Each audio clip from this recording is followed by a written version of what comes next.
Welcome to the Deepak Saini Show. He said he gon' huff and puff and blow my mind up. You meet the island girl, she might dirty wine up. Welcome to the Deepak Saini Show. I'd like to thank J23 for our intro music. You can find a link to her music in the show description. My guest today is Jackie Lapin. Jackie's mission is to help leaders, entrepreneurs, coaches, and authors find and secure their next clients by getting in front of more audiences faster. Her company, Speaker Tunity, has researched hundreds of thousands of speaker lead contacts and has curated them to meet their needs. Her program provides leads for live and virtual events and meetings, conferences, podcasts, radio shows, videocasts, you name it, virtual summits, TEDx events, and more. It's a one-stop shop for the speaker. Jackie, welcome to the Deepak Saini Show. I'm delighted to be here, Deepak. I think it's fun when we can talk about how we can get people more visibility. Because if you're a leader, you need to get on stages, whatever platform that means. But you can't really avoid the spotlight, as many leaders do, and just wish and hope. You have to actually make it part of your marketing strategy. Absolutely. And I love it, the aspect of this too. We're kind of in the online marketing space, but it's not just these people. It's, corporate people, you're leading your insurance team or whatever. You need to get out there as a way to show your authority and let's be honest, drum a business as well, right? Exactly. Attracting clients is all what it's about. Yeah. So Jackie, I always like to start off with my guests of, I'm sure when you were a little girl growing up, you didn't think like, this is what I want to be when I grow up. So I like to always ask, how did you sort of fall into this, or what has your journey been to leading and starting Speaker Tunity? Well, I actually wanted to be one of the first women sports writers in the world. When there were no women sports writers, I put my favorite things together, the Dodgers and writing. I said, I can do this. And of course, there were no role models. But at 20, I was at the Detroit Free Press. 21, I was at the Associated Press and on the front pages of the LA Times. 22, I was co-hosting Dodger Dugout on television here in Los Angeles. And I was at the Washington Post. So I realized my dreams very young and then went on to have one of the largest sports special events and cable television PR agencies in America. Oh, wow. I did not know that. Yeah. And I ran it for 20 years. It was a world-class client list. I mean, everything from Toyota Motorsports to Ice Capades to Harlem Globetrotters to the National Hockey League to Golf Channel, Showtime, boxing, Top Rank. I mean, I could tell you, it went on and on. And then from there, the media was changing. It wasn't much fun anymore. It was harder to get, media for your clients. And I was called to write 2 books in personal growth. And one was the best spiritual book of the year at the International New Age Trade Show, Practical Conscious Creation, Daily Techniques to Manifest Your Desires. And from there, I realized that my heart lay with the world of people who were making the world a better place.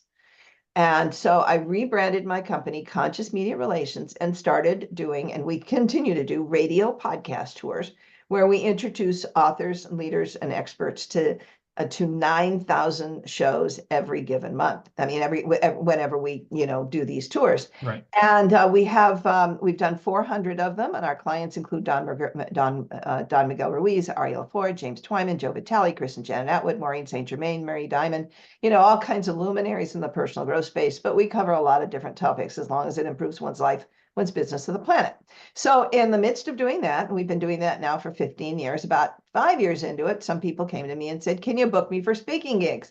I said, I don't want to do that, but I know where they are. So why don't I tell you? And that's how Speaker Tunity was born. It was the original product, was a subscription, a service for people who are mostly transformational, looking for opportunities all over the place. It would be meetings and conferences and TEDx's and spiritual centers and bookstores and retreats and all of that. So that product still exists. And then we just started growing. And so we kept adding some of the other products that you were talking about, for podcasts, or if you want virtual summits, we're the only ones that aggregate all of them in one place. And conferences, we have 4,500 conferences a month that you can pick from that have issued calls for speakers. And we got 20 different categories, so you know exactly where to look. And then we developed city directories for all over North America, and then we niche specialty directories. So if you just want to be talking to your niche, meetings all across North America. And then, of course, the TEDx directory. TEDx directory is a favorite. It's just gone global. So you can have, you can pick a TEDx anywhere in the world, but it's easy to find which ones are close to you and, who to apply to and all of that. So that's how Speaker Tunity grew into what it has become today. Amazing, amazing. I'm glad I got you on the podcast. We've talked a few times before. I didn't know half this stuff, so that's awesome. Let me ask you this question. What does one have to do to get, have a booker, we'll use you can just maybe define what that is, pay attention to you so you can get on their stage or a stage? You really need to be relevant, and that's the most important thing. The most important message that you can give them to show your relevancy is, what problem do you solve for the people in their community? They need to know that there is an outcome for their audience that is going to change their lives.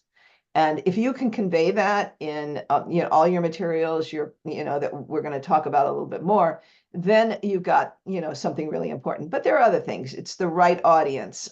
It's if you have had an experience in your life that audience has shared, like unfortunately, if you've been sexually abused, or if you've lost your business and built back up again, if you, suffered some illness and you've recovered from it and you found ways to do that. If your story is their story, that's going to influence your ability to get booked. And there's a whole series of other, factors that will factor into what makes you relevant to that audience. And the more that you can point out your relevancy to that audience, the more likely you are to get booked. Awesome. So you talked about some of those, assets. So maybe let's talk about that. What makes a great, and maybe you can just define for maybe some of the audience might not know, what makes a great speaker one sheet or speaker proposal letter? Okay, so when you're talking about, and these are so let's walk through the elements. If you're a speaker, the most important tool for you will be the following: a speaker proposal letter that introduces you to the host, or the booker. Then a speaker one sheet, which is the tool that basically conveys more about you and makes you look like a superstar professional.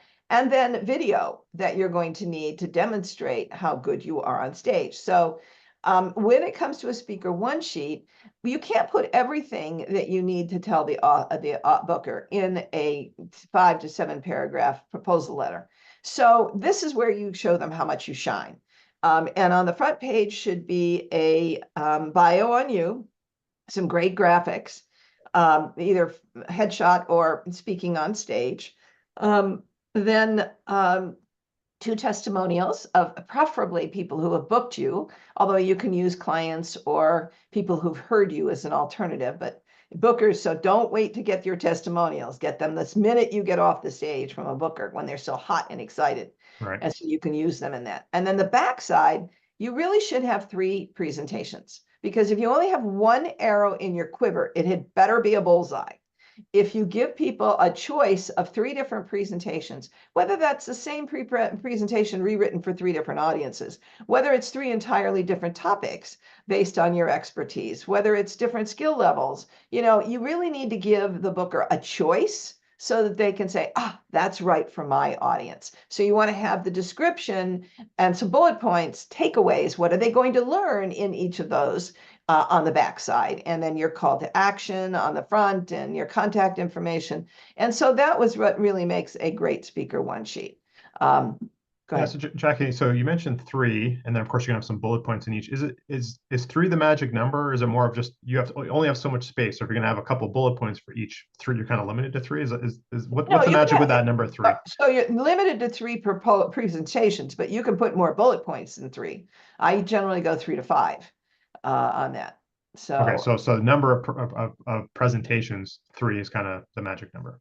And you can have more. You just don't want to list them on this, or you could say at the bottom, and the follow. And we also speak on the following. Got it. Yeah. I mean, frankly, I have 20 different presentations, and then I pick which one is right. When somebody says to me, "All right, come speak to my audience, I say, well, who is your audience? How experienced are they? Because I'm going to deliver an entry-level presentation about all of how to get to speak to one group. But if they're already speaking, I might do my presentation 20 titles, 20 snappy, irresistible titles for your speaking presentation. And that's a series of formulas on on how, to make it easy to do speaking. So when you're doing this, you need to find what the audience is, where they are in their expertise, and then fit the presentation to who they are. If that's in fact somebody saying to you, come speak to my audience, what do you want to talk on?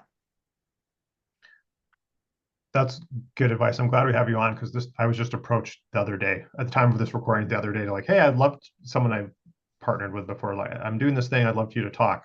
I'm like, on what? Whatever you want. Great. So, who's the audience? So perfect timing. You go to them with ideas, and you don't just say, what do you want me to talk on? You say, okay, I have this presentation, and which sounds like it's the best for you. Awesome. So, we talked about the speaker one sheet, talked about the speaker proposal letter. Are there any other tools besides those two that help someone get booked? I want to go back to the speaker proposal letter and talk about what that looks like. So your speaker proposal letter, the first opening paragraph should really address the problem that you solve for the audience. And, that you speak on something that is, that audience is suffering from. Then you go into your credentials. Why you? What is it that you've done that make you the expert that you are?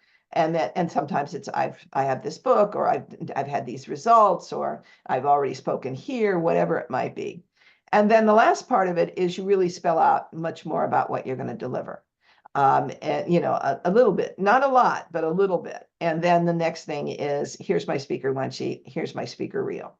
And then, then the call to action, which is either one of two, either, would you consider me for your next meeting, conference, etc. Or let's get together on a Zoom so we can chat about how I can best serve your audience. So you brought up an interesting point there. For someone who's maybe just starting, and maybe they've had a few speaking here in their local chapter of whatever, XYZ, and they may or may not have been allowed to record themselves. How does the new person maybe get that speaker reel, get some footage or content, if you will, to even make a reel? Well, there's a few ways. One, if you have been at an event that is recording, ask to either get that footage or buy it. Secondly, you can actually book a speaking engagement and then bring your own video crew. The next one is rent a hotel room, or somebody suggested the other day, library, and bring all your friends and a video crew. And the fourth way is there are video showcases out there where you can get your video done for this. And a couple of people that I've worked with, Ernesto Verdugo takes people all around a city, and you're all over the different markets, stages. And then Debbie Allen and Leo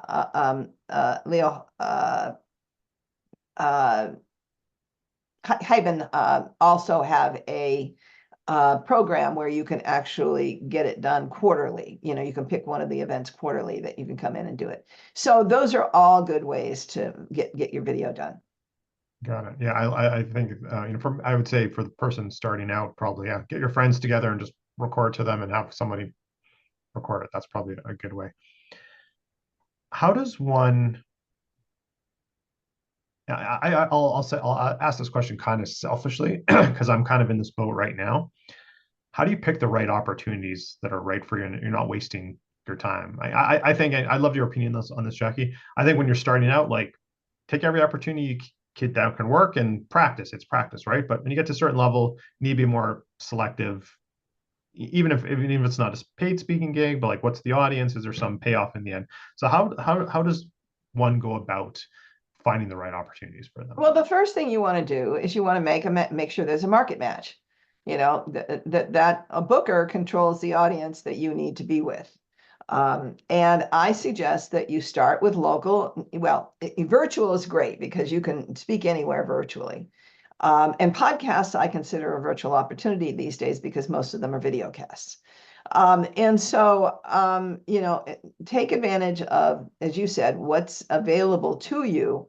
But when you're starting to get more seasoned, you want to start with local events. And you can even go to your visitors and convention bureau to see what conferences are coming to your town, because a lot of times they would rather have somebody local than fly somebody in. You can also talk to your Chamber of Commerce, because not only that, they know what's going on in the community and who is taking speakers. And of course, most chambers are an opportunity to speak. And whatever local meetings that you belong to, organizations that you're a part of, et cetera. But then when you start graduating, and you're going to get more discerning, and that's going to be national associations that have chapters all over. You can go to one, see if it fits for you, and then book yourself on the other chapters. And sometimes it even makes sense to actually get a membership in that organization, because they let you speak more places if you are a member. And then you can start looking for conferences. And as I mentioned, I think Speaker Tunity's Conference Connections is a great resource for that. But, and if you want to talk to associations, you can go into the directory of associations, find associations in alignment with what you speak on, and then go reach out to those organizations. It's a great way to, really zero in on this where the subject matter is. And then, of course, Speaker Tunity has great resources that'll help get you to all those kinds of places that you need to go to. Awesome. What are some of the common challenges that around speaking, and how can, whether there's someone's new, kind of a little bit more experience like me, or even more experience, like, what are some of the challenges, and how can we overcome them? Well, most people basically, I would say that a lot of people are hesitant to get on stage just because they're intimidated. And usually they're sitting there thinking about, what do they think about me? What is, do they not like me? Do they think, do I stumble and when I speak, and et cetera? And I have news for you. Get over yourself. They don't care about you. All they really care about is, do you have life-changing information for them? And so if you come from a place, and do this before you get on stage, I am in service to these people. They need what I have. They don't know what I know. And so when I get out on the stage, it's my job basically to help them, to share this information with them. And if you approach stage speaking from that standpoint, your butterflies should go away. You're there to help them. And and one of the energetic things that I like to do, that I learned from Barbara DeAngelis, one of the great speakers in our business, is that if you, before you go on stage, see the white light coming in through your heart, and then spread it out to all of their hearts, and then see it go back up again, so that when you get on stage, you're already connected with them. So that's the intimidating is the first thing. The next thing is promoting yourself. It's not about you, it's about them. So when you're going to a booker, you want to talk about how you can serve them, and not about all your credentials first. You got to flip that. Next, you really, a lot of times, the other big problem that people do is that they don't make time for this. They sit there and they wait, and they expect for speaking opportunity to just show up. And it doesn't work like that. You actually have to create time in your schedule to pursue this. So I highly recommend that you make an appointment with yourself 3 hours a week to work on your materials, pick your audience, start sending emails. Do the follow-up on those emails. Follow up with them on Facebook and LinkedIn if you don't hear from them when you pitch them initially. And if you're not going to do it yourself, if you're going to bring in a VA or a member of your staff, you need that time to supervise, to make sure that they're delivering it the way that you want, and that they're hitting the right targets that you want, and look at the results and say, okay, maybe we need to change things here. So in other words, as I tell people, if you can't do the time, you can't earn the dime. Yeah, I like that. That's a good one. I was just going to go back to what you were saying earlier. maybe not virtual, but in person, it's funny because I still get super nervous right until I like start talking, and then it all goes away because I know my stuff and I'm confident in it. It's just I would always have that little bit of nervousness right before, and then it goes away right away. So that's kind of funny how that works for me. Oh, sorry. No worries. So Jackie, this is not a health podcast, but I do always like to ask my guests, what their morning routine looks like, or what's a health non-negotiable for you.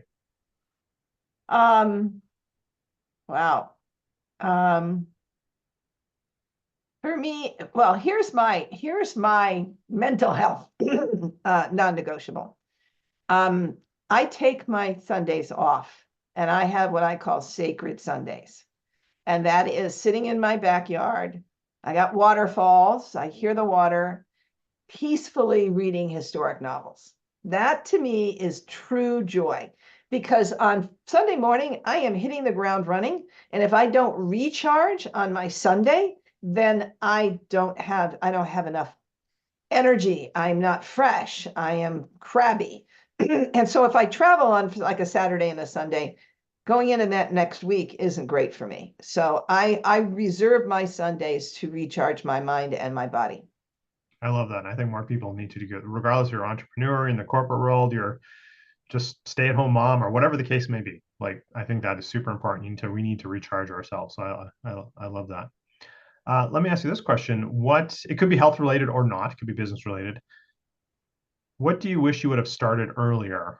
Or another way to ask the same question is, what would you go back and tell your younger self? Play more. I've been a workaholic most of my life. And I love the things that I've done over the years. I call myself a serial pioneer, so it's always a great adventure. But I didn't play enough. And as I've gotten older, and I'm older than I look, I've missed out on a lot of joy that I could have had. So, if you're single-minded and your head is down, bring it up a little bit. And literally, I have 300 roses around my house. Go smell the roses. And the younger generation knows this, but some of us people, 40 and above are still taxing ourselves without unrelievedly.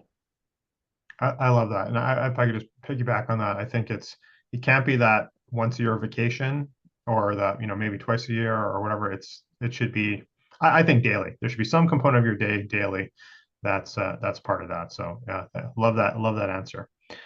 Jackie, you have a gift for all the listeners as well. I'd love for you to describe what the gift is and share it. And before Jackie does, I'll just say the link for the gift and all of Jackie's links for Speaker Tunity and how to find her on the social media, and et cetera, will all be in the show notes, everyone. So Jackie, what is this gift you have for the audience? So I believe that anytime you are on a stage, you should be offering a free opt-in to get people into your community, whether you're making an offer from the stage, whether they only let you do a free gift giveaway, whether it's a podcast, whether it's a summit, whatever it is, you need to have a freebie. And so if you think that a good lead magnet is just an ebook or a free consultation with you, you are sadly mistaken. There are 44 ways to seduce your next client from stages, podcasts, radio shows, etc. And so this tool is going to open up your eyes to all of the different kinds of lead magnets you could offer to your community and to newbies. So you can go on over to speakertunity.com/seduce and take advantage of it. Awesome. I was just thinking, I was like, I've never counted myself. I could probably come up with 20 something, but 44. So I'm gonna have to download it for myself. Absolutely. So again, everyone, the link will be in the show notes for all of Jackie's links, including for the free gift. So definitely take her up on that. Jackie, as we just sort of come to a wrap up here, what is your last words of wisdom or golden nugget, if you will, for the audience that you'd like to share? Don't hide your light under a bushel. You need to get out there in front of audiences because you owe it to them to disperse your knowledge for people who are in need. And don't deprioritize this. It's so important that you make a difference in the world and have an impact. The world is calling to you. Awesome. Awesome. I love that. You know what? I know I said that was going to be the last word, but it just dawned on me. I did want to bring up one thing that we talked about before before we hit the record button. You mentioned, you used to like to sit in your backyard and read historical books. You shared with me the sort of a next chapter in your life, and maybe I think the audience might find it really interesting. I found it interesting. So maybe you could just, very briefly talk about what's this next chapter look like for you?